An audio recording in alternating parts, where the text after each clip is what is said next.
this issue that Donald Trump fears so much.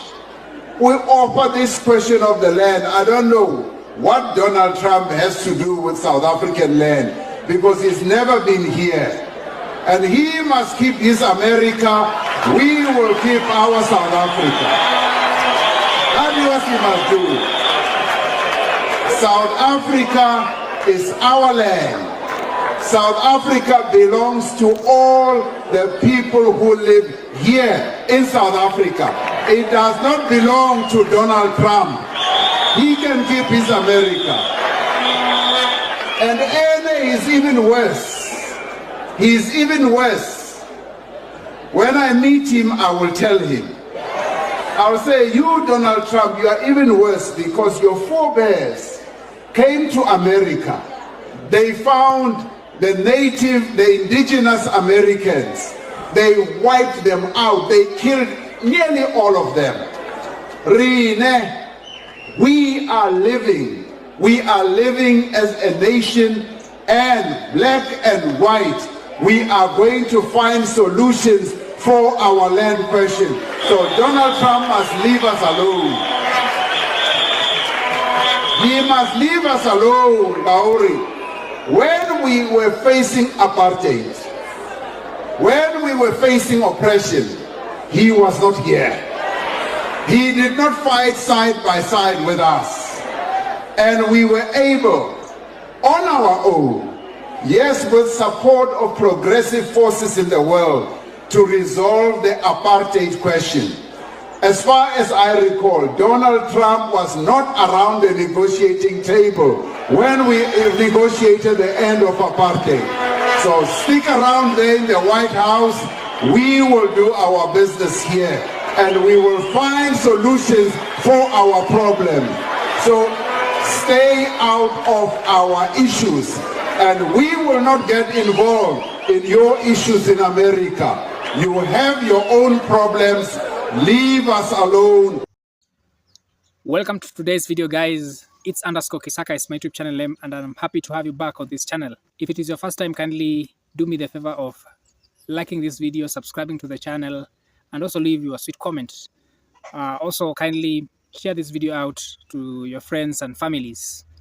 So the video that I've just played, that has been the president of South Africa, Cyril Ramaphosa, and you can see how he's speaking to the president of the United States, Donald Trump. Is telling him the threats that he has been imposing or threatening on social media are just mere threats. As you know, South Africa is in BRICS. That it has joined hands with Brazil, Russia, India, and China.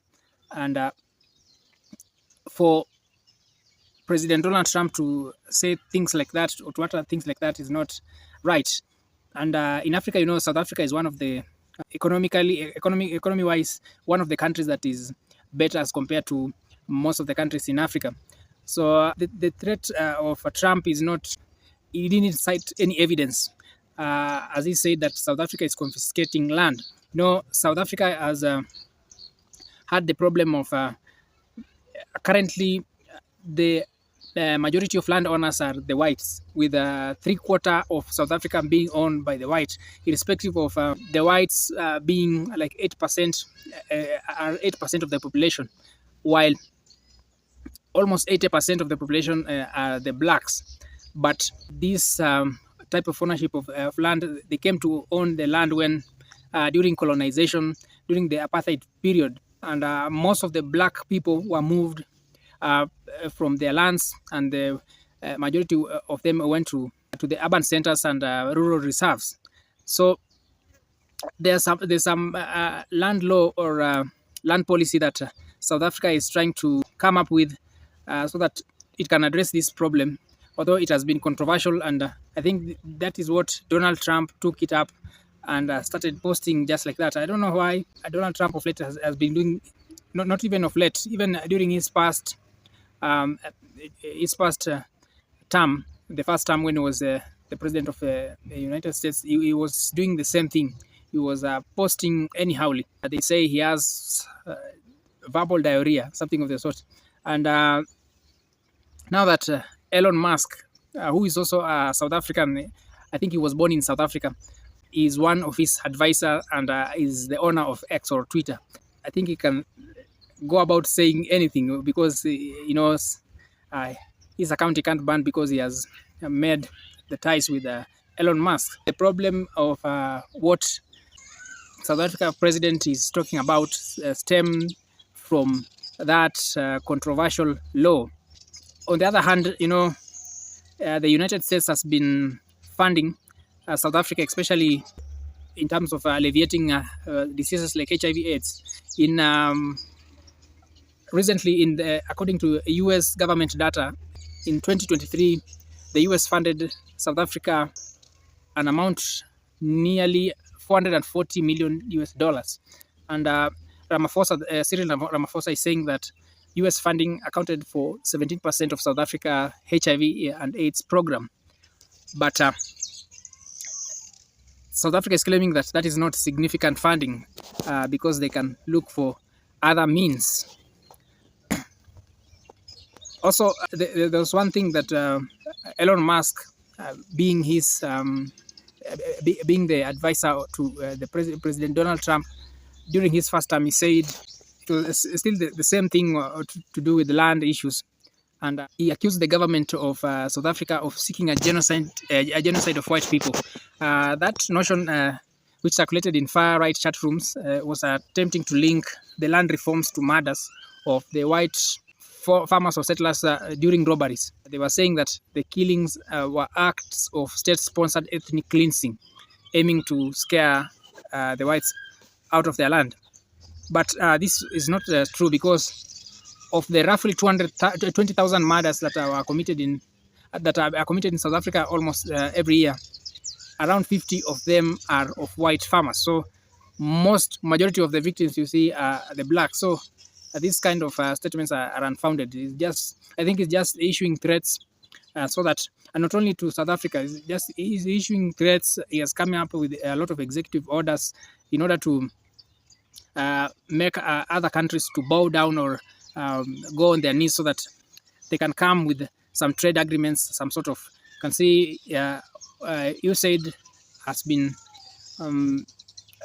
most of the workers have currently been suspended, like in Kenya, around 2,000 workers in one of the hospitals recently have been sent on unpaid leave for some days or months as they wait for more communication or further communication from the US. Also, the mission in Haiti has been the same has happened. I also saw somewhere that some people were saying that Trump is planning to, like the mass deportation in Mexico, is trying to make the Mexican president to agree to their terms so that things like drugs cannot get their way. The hard drugs like cocaine, fentanyl cannot get their way into the United States. These are just some of the things that he's trying to do. And there are some people who are alleging that maybe the United States is not that superpower, and it is trying to bring everyone on their knees so that it can be able to achieve some of its aims. They say that it is said that the United States wants to like take over the world in 4 spheres. That is in land, in sea, in air, and in space. So some of the what he's saying is, I'm happy that South African President Ramaphosa has stood on his ground to not to give in to such kind of threats. Also, one thing that I can say is that Africa should come up with a way of depending on itself. Africans, we should be independent. If Africa can be independent and mobilize its resources and do away with such kind of vices like corruption, we can do great things. We have a lot of resources. It's only with such kind of vices and the disbelief in ourselves. You see, a president like Traore,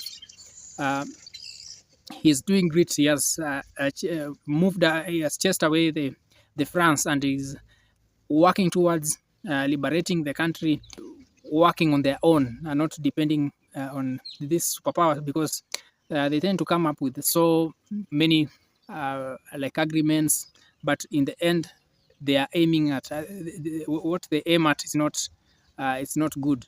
They are just after enriching their countries and themselves. So this has been the video for today.